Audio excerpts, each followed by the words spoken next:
السلام علیکم ورحمۃ اللہ وبرکاتہ۔ عزیز دوستو، آج کے اس ویڈیو میں ہم یہ جانیں گے کہ عصر کی 4 رکعتیں سب سے پہلے کس نے ادا فرمائیں۔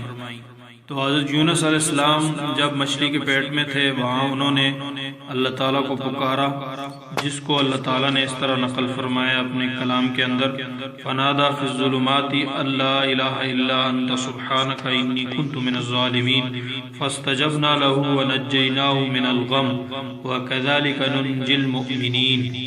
چنانچہ جب اللہ تعالیٰ نے ان کو مچھلی کے پیٹ سے باہر نکالا تو انہوں نے شکرانے کے طور پر 4 رکعت نماز ادا کی، اور 4 رکعتیں اس لیے ادا فرمائیں کہ اللہ تعالیٰ نے ان کو 4 اندھیروں سے نجات عطا فرمائی تھی۔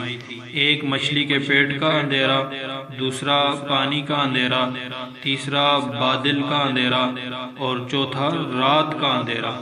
ان 4 اندھیروں سے جب اللہ تعالیٰ نے ان کو نجات عطا فرمائی تو حضرت یونس علیہ السلام نے شکرانے کے طور پر عصر کے وقت میں 4 رکعت نماز ادا فرمائی۔ اللہ تعالیٰ کو یہ 4 رکعت اتنی پسند آئیں کہ ان کو حضور اقدس صلی اللہ علیہ وسلم کی امت پر فرض فرما دیا۔ اللہ پاک سب کو عصر کی نماز باجماعت ادا کرنے کی توفیق عطا فرمائے۔ وما علینا الا البلاغ۔